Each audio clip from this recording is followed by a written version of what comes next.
If you would so kindly take your seat or take your space, I'd like for us to begin our program.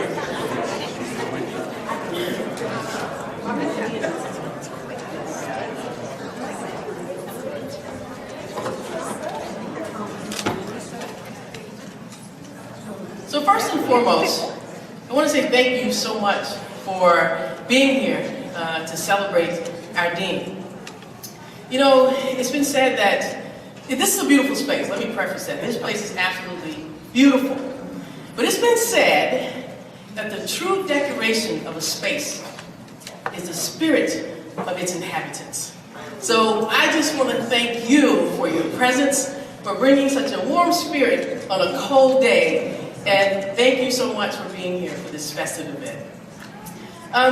Before we begin the portion where we have some reflections, unfortunately the program would not permit all of you to say something, but I'm sure you have lots you'd like to share with our esteemed dean. So I want to encourage you in your own way with the email that Ann sent out in the invitation. There's an opportunity for you to convey to Ron your sentiments. But we have invited a few select individuals to share their reflections relative to the work, the accomplishments of our dean. And so I'd like to, well, first of all, let me introduce you. You all know who I am, but Ann told me I need to introduce me to you. So my name is Keitra Armstrong. I'm the Associate Dean for Graduate and Faculty Affairs in the School of Kinesiology. I'm a Professor of Sport Management and the Director of Diversity, Equity, and Inclusion. And I am absolutely delighted to sort of serve as your hostess for this evening. So without further ado, our first speaker will be Martha Pollock, Provost and Executive Vice President for Academic Affairs. Dr. Pollock, come on up.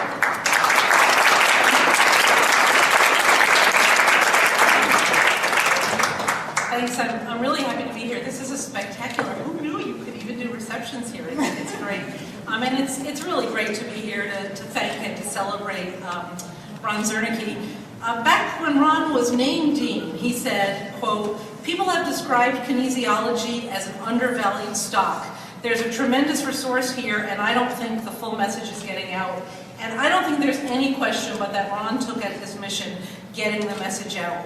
Under his leadership, the school built faculty, they expanded the research portfolio, they recruited strong students and staff, and when that all comes together, people notice and the value of the stock goes up. So today, the school has 45 faculty members with interests as diverse as child health disparities, behavioral biomechanics, sports management, human neuromechanics, many, many more. We've got students flocking here from across the country to be part of the school. They all want to be part of the action. Last year, kinesiology was it was one of our most selective schools for new freshmen. It accepted only 22% of the applicants, and it had the highest yield. Almost 61% of the admitted students chose to come. Now, I've heard that Ron says he doesn't do numbers, is that right? Yes. I can explain that. Okay. But those are really very good numbers, and they're certainly the result of his hard work. And I think that's what also interesting is that the tremendously good work going on in the school is all being done in what you might call unusual space. So the School of Kinesiology has a lab under a basketball court where you can literally feel the balls reverberating. And they have a classroom that's so steeply tiered that you get vertigo, especially when you add in the lovely aroma of chlorine wafting from the next door swimming pool. But Ron has this can-do attitude that has allowed the school to thrive nonetheless, and for all of you kinesiology faculty, don't worry, he's also been a persistent advocate for better space for the school, and that is something that the university is committed to and we're now planning for. Finally, I really want to say that personally, Ron is just a true gentleman in the very best sense of that word. It's been a pleasure working with you, Ron. I want to thank you for all you've done for the School of Kinesiology and wish you good luck in your future endeavors.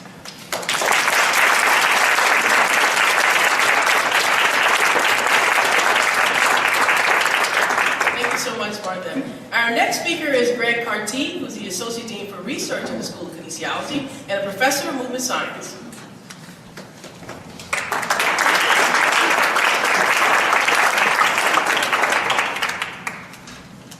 Well, thank you, Keitra. I appreciate it. I'm not going to say much, it's just a little bit. But I do want to say first directly to Ron, 4 words. Thank you and congratulations. I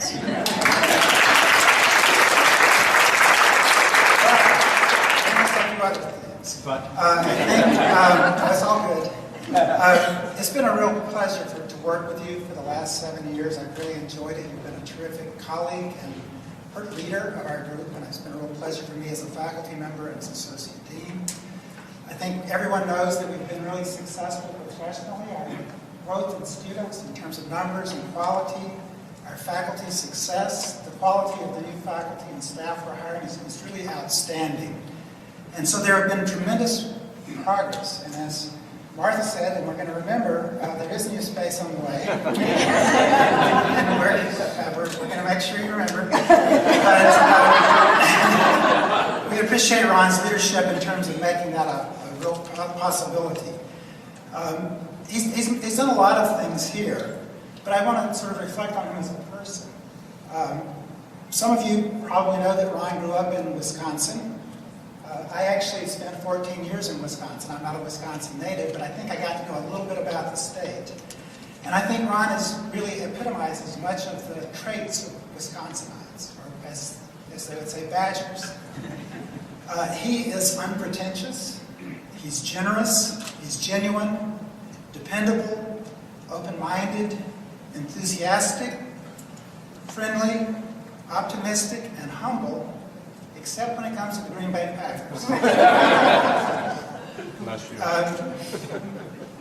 Ron became dean at really a time where we had so much potential, and I think he really fulfilled the potential as well as he could in the time that he was here. And even more importantly, this next dean that we have is going to have the potential to take us even further, and I think it's you're to be thanked and appreciated for that accomplishment. So again, by saying 4 words, so Ron, I have one more word for you. This actually is a word that has to do with your transition to the next phase of your professional life. It's the state motto of Wisconsin. I hope you know it. If you don't, they're going to take away your Wisconsin card. The motto is one word. Forward.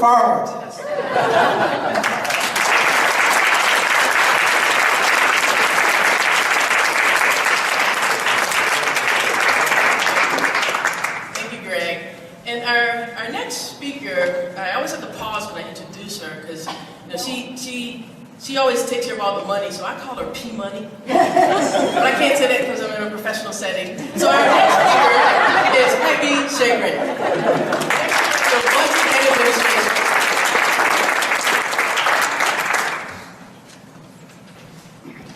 Thank you, Keitra. I am so sorry, I forgot my ball gown. I was going to cascade down the stairs to this one. It's at the dry cleaner, and I didn't have enough time to get it. As you've heard so many accolades and accomplishments about Ron Zernicke, I too, as Greg did, am going to take a little bit of a personal turn to share my reflections today. Greg had 4 words, I have 3. My 3 words when I think of Ron and when I was putting my words together today are kindness, speed, and I'll explain that, and positivity. Kindness, I have never had a boss who cared to get to know me as much as you, Ron. Me and my family, I distinctly recall my second Monday on the job when you popped your head in my office and said, "How are Joe and Noah's soccer games over the weekend?" And I thought, boy, I don't even recall telling you their names, and those are my 2 sons who had indeed played soccer over the weekend. And I know there are many of you in the room who have run into Ron in the kitchen or in the hallway, and he's always asking, "How are you? How was your weekend? How are things going?" So I just really want to thank you for being such a person of kindness always. Never a meeting passed that Ron wouldn't first ask me how I was doing, how the kids were, and truly one of the kindest, most genuine individuals I've ever met or had the privilege to work for. Speed. I think Ron must have played a lot of Pac-Man in his former life because he runs faster than any of us. and he makes sure that he's always being responsive to us. Ron eats up and responds to emails faster than you can send them. And try as we might, Sue, Marsh, I think we tried to send Ron to a meditation class, or maybe a deep breathing program, I don't know. But I know Sue even tries to call ahead at hotels to have him surrender his cell phone before giving him access to his hotel room. And nothing seems to work, try as we might. But we're certainly grateful for your responsiveness, Ron. And positivity, I also don't know that I've ever worked for a more positive person than Ron Zernicke.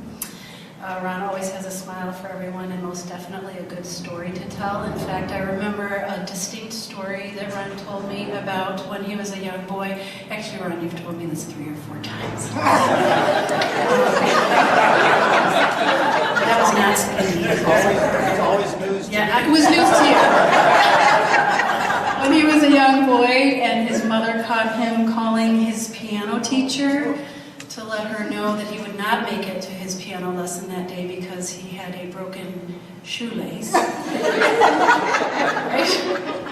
But the other part of positivity, as many of you have received emails from Ron, he has a way of uniquely expressing his positivity through his emails. And the way he does that is in all caps. So I looked up those little email etiquette programs today, and it says about all caps, never use all capitals. Writing in all capitals can convey that you are shouting in your message, and nobody likes to be yelled at. Consider other ways to get your message across while conveying its importance. Using all capitals can be annoying and trigger an unintended response. The difference about Ron is that Ron never yells in his all caps because he's shouting praise. For those of you who doesn't want to receive an email from Ron, right, that says, "Thank you, fantastic job, great work," it's always because of his shouts of praise and positivity is why Ron happens to use all caps. So, Ron, I'm forever grateful for your leadership, your kindness, and your friendship, your speedy responsiveness, and your power of positivity. And I say to you and to sweet Kathy, in all caps, thank you, best wishes in your new chapter of life, and go blue.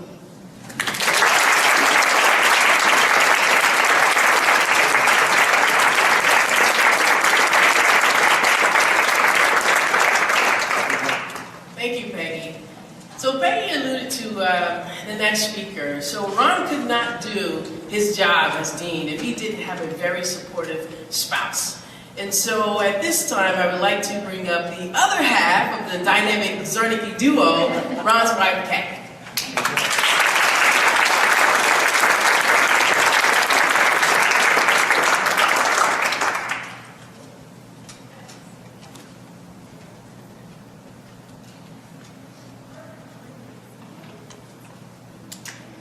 I'm not the speaker in the family, so I hope you don't have too high of expectations here for me. But good afternoon. Thanks to all of you for joining us. It's wonderful to have you here to share in this celebration. I'd like to start off by actually introducing our family. I don't know if you've had a chance to meet them. We have boy-girl twins. Our daughter, Kristen, give the Queen's wave, is here all the way from Calgary, Alberta. Unfortunately, her husband, Nick, was not able to join us today. Our son, Eric, and his lovely wife, Stacy, are also here, and we're fortunate to now have them living in Ann Arbor. Today, I'd like to talk a little bit about change. Stepping down from the deanship is a big change for us, for Ron and I, and it's also a big change for the school. Ron has always embraced change and believes that to grow, you must change. Dr. Donna Shalala was the chancellor at the University of Wisconsin-Madison. She was the Secretary of Health and Human Services in President Clinton's cabinet and retired in 2015 from the University of Miami. During one of her early interviews, after arriving at UW, a reporter asked her why she left the presidency of Hunter College. She had worked very hard to build an amazing program there. Why did she leave when it was running so smoothly and when she had it just where she wanted it to be? She replied, "When you become comfortable, you must change or you don't continue to grow." I certainly understand the importance of change, but change isn't easy for me. And perhaps it's not easy for some of you as well. Ron and I have made several large changes during our careers, which necessitated leaving the security of our jobs, our home, our friends, and yes, even our family. Ron had to literally pull me out of my comfort zone because I simply love comfortable. What's wrong with comfortable? It was very tough always starting over, and I remember saying to Ron after our initial move from Madison to LA, "You can stay here if you want, but I'm going home." However, I never left. True to Ron's word, all our changes did allow us to grow, meet interesting people, enjoy exciting new experiences, open up wonderful opportunities, and lead to major accomplishments. I'm very proud of Ron and all his accomplishments.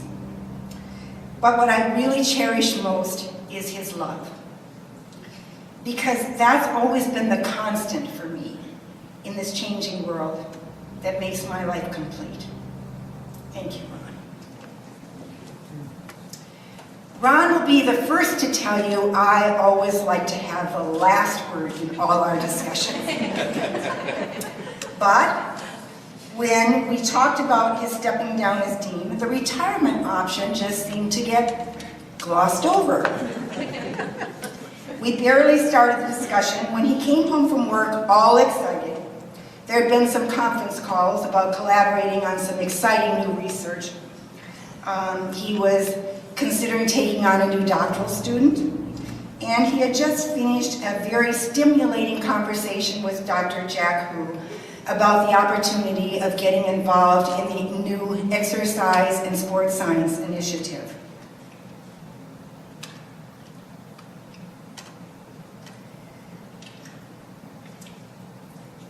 I'm a little nervous, bear with me. His enthusiasm, as always, was contagious. But I had already started dreaming of retirement and a relaxed and more flexible lifestyle. However, I knew retirement would have to wait. Although he's been in academia for over 42 years, he still absolutely loves his job. And of course, UM is an exceptional university. It's filled with talent, learning, and discovery. And we both feel it's a privilege and honor for us to be here.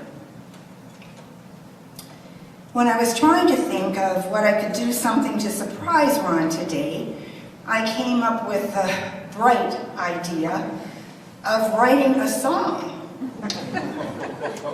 and making it about our all too short retirement discussion. Yep, Ron, the last word. I knew this would definitely be a big surprise for him, but it was also going to be a huge stretch for me. Definitely way out of my comfort zone for many reasons. One, I'm not a writer. Two, I'm not a singer.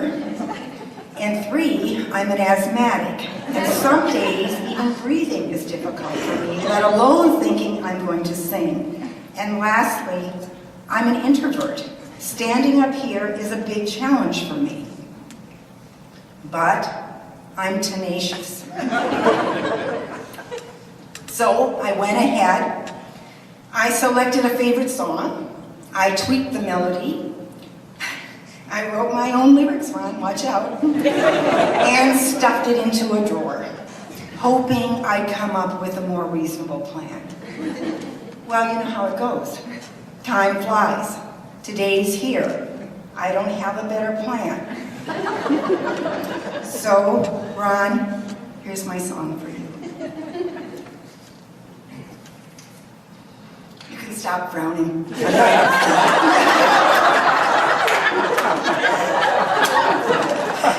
As you can probably already hear in my voice, I am very congested today, and singing is really not an option for me. I can't sing this song, and you're the beneficiaries of that. But the lyrics go like this. Somewhere over the rainbow, skies are blue. There's a bright sunny condo just waiting for me. If all our friends can fly the coop, then why don't we just join that group and see how happy you could be if you were just for free? Take my hand and jump on board and row us to retirement shore and see how great your life would be just relaxing there with me. So think before you sign again, because no one knows when life could end, and we could be so happily just living there carefree. Yes? No. Now, dear friends, this song will end, and our life will begin again, and we just really want to see each and every one of thee. Yes, very regularly. Somewhere over the rainbow, skies are blue. There's a dream, I'll keep dreaming, dreaming for me and you.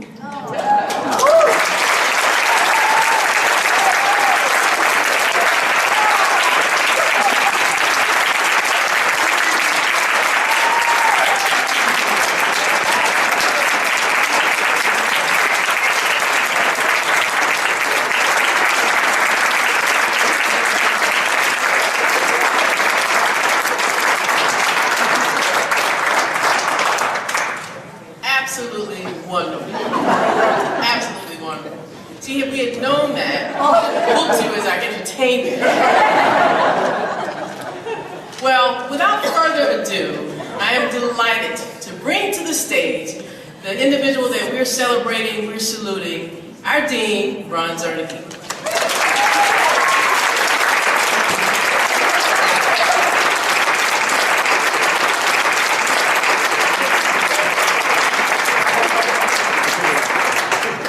As they say, a tough act to follow. That was a surprise. And I'll get back to don't do numbers, because I can explain that. Yes. But I wanted to say just a couple things. And I know, actually, one of the favorite quotes, and I might have mentioned it to someone as we were standing around, was that Abraham Lincoln, who said, "There can never be a speech that's too short." And I totally agree with that. So I'll try to keep my points concise, but I want to say a couple things. One is, number one, I'm enormously grateful, humbled, and honored to basically have worked with you, to collaborated with you, to be the Dean of the School of Kinesiology at the University of Michigan. I think there's a couple things that I wanted to say. And actually, I think back to one of my colleagues up at the University of Calgary, who is a world-famous biomechanist who was very Swiss, very traditional, very Herr Professor. And when I first met him, he kept saying, Ron, basically, if somebody gives you a compliment, his comment was, you just say, no, not really, it's okay, he said, just say thank you. That's all you need to do. And I think that's one of the things I wanted to say this afternoon or evening, is that basically, just say thank you. It's important for me, as I look around the room, and I could probably start naming names of most everybody here, about the people that I've worked with, and the incredible interactions that I've had have been, the faculty, the staff, the students, our alumni have been absolutely wonderful in terms of working with them. And basically, so much has been done. There's an exceptional work that we've done in kinesiology. And when I say we, I mean that sincerely. It's you who have done this. There was another famous biomechanist with a phrase that he used at the end of a keynote presentation when he said, every time that I said in this speech that I did this, I should have said, we did this. Every time I said, we did this, they did that. So in other words, everyone here in the room has been a contributor, a leader in what we're going to be doing. So there's obviously exceptional and exciting opportunities as we go forward. I would suggest, and I think most of you know, that we have built an exceptional team of faculty and staff in the school. Over the years, we've had people come and go, but I think what we have now is a very dynamic faculty, very accomplished students, and a staff that's basically gifted in terms of what they're doing. Actually, interesting, one of my colleagues in sport management, I don't know if Rod Fort, if he was here, when I was chatting with him about 2 weeks ago, as part of the conversation, I'm not sure exactly how it came up, but he said, remember, Ron, we are privileged. We're privileged to be here, we're privileged to work where we want to be working, and what we're doing, this is something that not everyone is able to do. And remember that, and I feel so very much that I am totally privileged to work and study at a major university and to work with folks just as you are. And basically, I've had the opportunity to work with some fabulous people. And I say that also, I thank Provost Martha Pollack for coming here. With Terry Sullivan, who hired me in the first place, and Phil Hanlon and Martha, I've had some outstanding leaders that have provided me with guidance and just do this, Ron. No, they've been advisory, recommending and so forth. I think the types of things that they've given me are insights of how you work with people and how you accomplish and how you lead. And I think one of the things that I wanted to also mention, besides Jack Hu has been an exceptional colleague to work with, and also the deans who are here in particular. The deans, this is something, and I think President Schlissel the other day in Academic Program Group said again, he said it many times, that being a dean at the University of Michigan is outstanding. It's one of the most privileged positions, it's one of the best positions, or universities, to be a dean. And I fully agree with that, knowing a couple other places that I've been at. There is something about the dean cohort here that this cadre of individuals is really outstanding. They work well together, and I've been, again, privileged to be able to work with them and learn from them in terms of how they're going to be doing it. And I would say one of the concepts that I've learned over time is that learning is lifelong. And let me give you just one example. And this is something that I had to, learn how to be humble and eager and so forth. But one of the things, the first time that I stepped on the campus at UCLA, 26-year-old assistant professor, teaching in this 250-student human neuromuscular anatomy course. And I was teaching it with Dr. Judy Smith. She, the year before, had won the Distinguished Teaching Award for the university. She's absolutely brilliant, gifted. She became the vice provost and dean for undergraduate education. She was just an outstanding mentor. She was teaching mostly, and then she had to go to a conference. So then as the sub, so to say, Ron steps in, and you've got this class of 250 students. Remember the old days, in teaching. And you had the entire class out there, and I had to go through the carpals, the metacarpals, the function of the upper extremity. And I was going to it, and I was just giving everything I could, everything on the board, and I kept asking, now, are there any questions? Not a single question. Day after day, the entire week that I did it, and finally on Friday, there was a student in the back of the room, and she raised her hand, and she said, "Isn't Dr. Smith ever coming back?" That is true. So humbleness is something that you have. You can be eager, you can do these things, but realize that there's a lot that you have to learn, even though you think you're the best thing since sliced bread. But the other one is, and again, this is maybe trite, but not necessarily. There's something. This is from Motherhood and Apple Pie. This is what mother used to say: "Keep your fork." So let me explain. When I was growing up, at the end of the meal, my mother would sometimes say, "Keep your fork," which meant that was a good thing because dessert was coming. So the best is yet to come. And this is the phrase that I've used many, many times. And actually, I found out recently that it was actually Robert Burns, the Scottish poet, who was "the best is yet to be." So that was where the quote actually came from. But clearly, this is something that I've always felt. That there's always, the next hill, the next hill. There's something great out there that you're going to be able to work with. And this is so much that I hesitate again to use this quote because Kathy has heard me bungle this 5-6 times. There was one, and the reason I say it in terms of the best is yet to come. Is it written down? I did write it down. This is Winston Churchill. So one of our Stefan Szymanski, one of our English professors here. And this is related to, and I'll give you the quick, only 2 minutes, and I know you want to get moving, but 2 minutes. This was at the University of Calgary. We had just received a large foundation grant to fund a graduate program between the University of Alberta and the University of Calgary. We were doing video linking and so forth. And when the foundation family, we had this large reception. And I basically used this quote, only I'll do it the right way first. Where Winston Churchill said, "This is not the end. This is not even the beginning of the end. This is just the end of the beginning." So you could probably imagine all the different permutations that you could do on this. I think I started out with, "This is the end." I said, then it got worse and worse. Everybody from the audience trying to help me out. It's like, no, this is the beginning. Yeah. But this is, so it isn't quite yet. And actually, I didn't see Dave Munson here, but I was going to call on the Jedi Knight, Dave Munson, to say, but not just yet. It's not just yet. There's a lot of things that need to be accomplished, and I'm looking forward to doing that. And finally, as I finish up, besides thanking everyone for being here, I wanted to again thank Kathy. I know you are a singer, but that was amazing for someone who's these dual introverts that we have here. I should say, just again, a little quick aside, we'll have 45 years coming up in August. But we grew up in the same little town of 800 people, lived in northeastern Wisconsin. We went, we were in grade school and high school and all these things. So it's been many years, and it's been, I would put it in the category of soulmate. I really think. And our family, so this has been my foundation.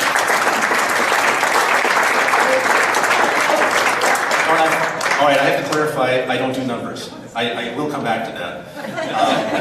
The old mind finally goes, You know who told me that? Tammy? Actually, I was thinking about, I actually have a t-shirt that says that. When I was finishing up as dean in Calgary, because I had used that in a couple faculty meetings, because I'll put it in context. The reason I said that is not because I don't do numbers, but I'm not the spreadsheets and all that. Just give me the data and the numbers so that I can make decisions. It's like I don't do the quotes calculations and all that. But I mean, there are some people who are brilliant at this, and I thank the Lord that there are people like that. But basically, they gave me part of the t-shirt was, I don't do numbers. But on the back of the t-shirt, there was a dollar bill with my picture on it. So, all right, I'm going to get out of the way here. I very much appreciate, and I see colleagues that I have worked with, and I'm really looking forward to work with again in more detail and more collaborative links as we move forward. And thank you very much. Thank you.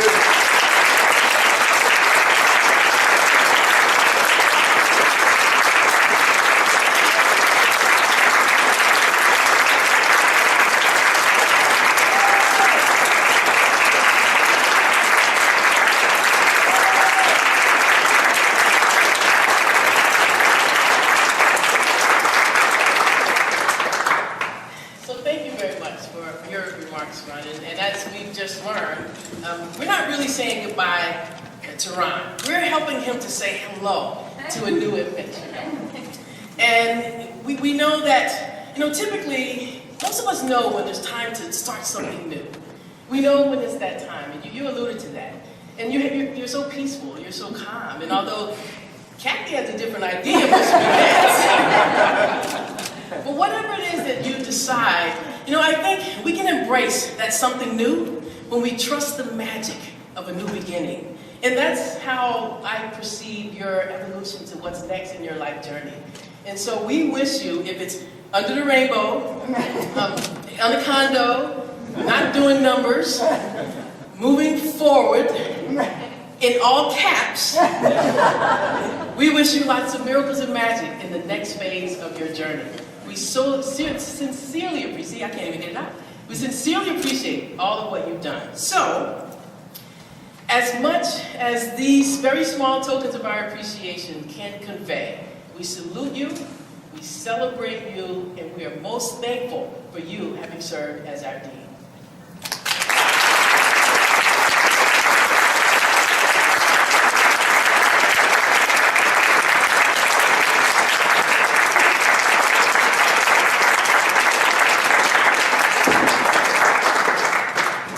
So again, I say to Ron, on behalf of the University of Michigan, on behalf of all of our friends and family and colleagues and affiliates, in the School of Kinesiology. Thank you, thank you, thank you. And so this pretty much concludes our ceremony. But I would be remiss if I didn't thank some very special people who made this event possible. So I want to give a special thanks to Ann Travis for all the work Ann did. Let's give Ann a round of applause.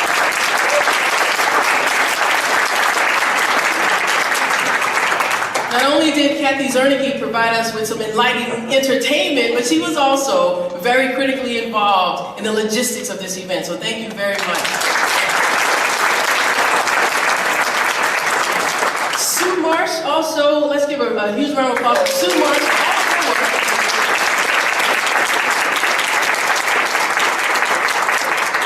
And last but not least, Emily Matthews, our marketing extraordinaire.